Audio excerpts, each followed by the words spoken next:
What's up, y'all? No Upload TCG here, back with another video, and today I got for you my most anticipated EB03 format leaders. So these are the 3 leaders that I am super excited to play. These are the leaders that I think are going to get a big boost from the upcoming cards in the new One Piece card game set, EB03 Heroines.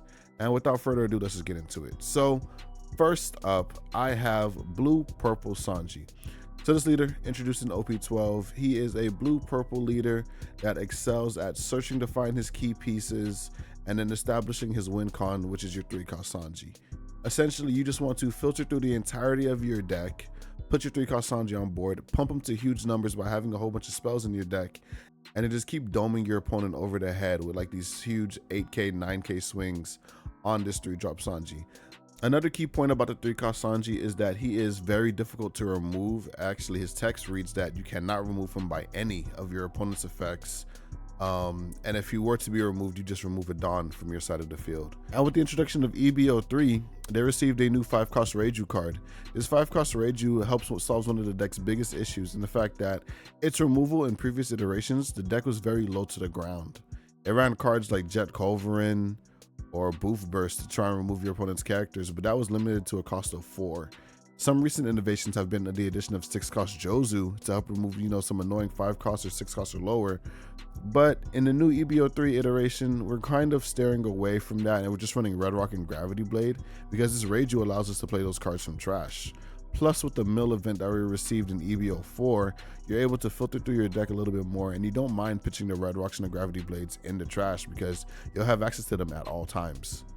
Anyway, here's an example deck list. This is sort of what I'm working on and what I'm thinking, and some stuff that I've sourced throughout the internet and seen on Twitter and sort of compiled it, right? So this is like the initial deck list that I think you guys can pick up. That'll just get you started with the deck, and hopefully you'll see some success. Next up is Yellow Purple Rosinante, which I think is an insane tempo deck that excels at cheating out some large bodies and giving you some huge value.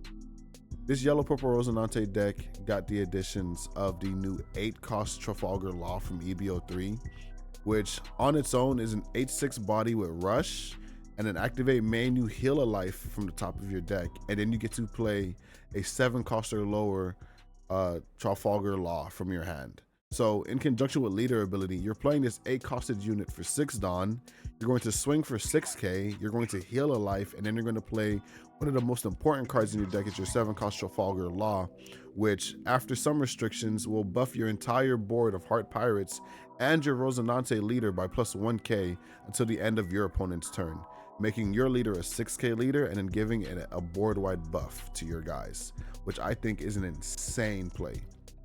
Outside of that, you have a bunch of lower costed Law and Rosinante type cards that also benefit from your leader ability, both parts in which if they were to be KO'd, you can just take a life, or you're being able to play them for 2 less mana, right?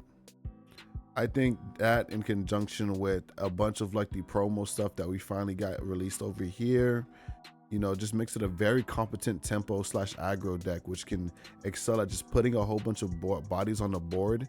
They're super sticky, and then you can just close out by a bunch of buffed swings. We run about 12 searchers in the deck, making it ultra consistent, and it's not hurting for counter either. So here's the deck list up on the screen. Once again, shout out to Cruzors. I'm sorry if I'm butchering your name, but shout out to Cruzors. This guy was cooking this deck in EB04 format before we got EB03, and he ended up winning the Chinose Cups with it too. So he puts a lot of time in working to the decks. Shout out to him. Go to his channel, check out. He cooks a bunch of off meta and rogue stuff. And I kind of sourced a little bit of inspiration from, or a lot of inspiration from this deck list from him.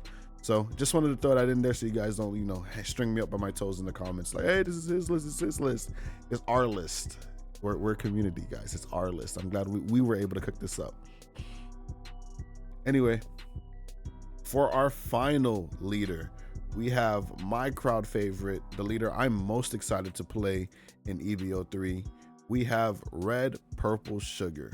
So this leader, a bunch of leaders has just been getting stealth buffed throughout the course of this game, right?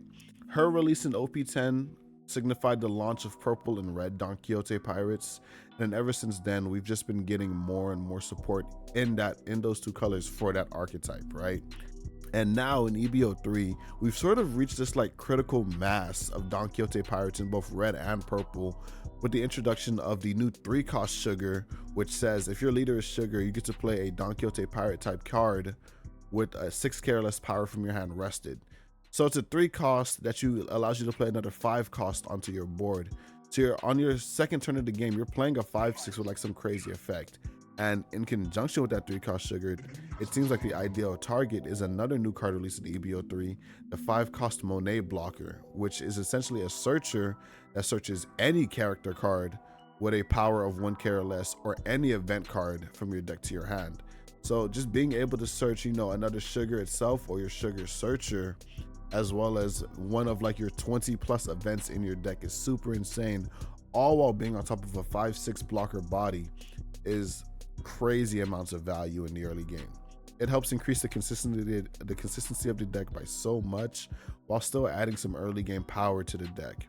It also enables your leader ability as well, because it allows you to untap one of your Don because you have a 6,000 or less power Don Quixote pirate on the board.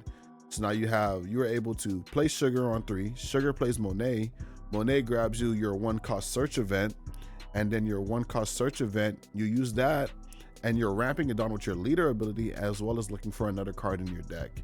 So you just did 2 searches on 1 turn and played a 5/6 and played a 3/0. Obviously, the 3/0 has no relevance outside of its on play, but still, I still think it's fine. It has 1K counter. If this card was a 2K, I think Sugar actually would be like BDIF, best deck in format.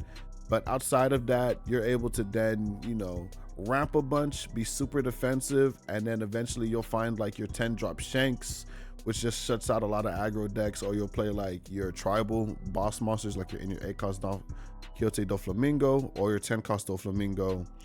And you're just gonna look to control your opponent's board with like your characters, while just continuously establishing threats and being unkillable with your defensive events. So Sugar has been a very fun deck of mine to play. I really enjoy taking her to locals, but I think some of the power boosts from EB03 make her a very viable meta contender in the upcoming format. And I'll be surprised if she doesn't at least take one or two tops during EB03.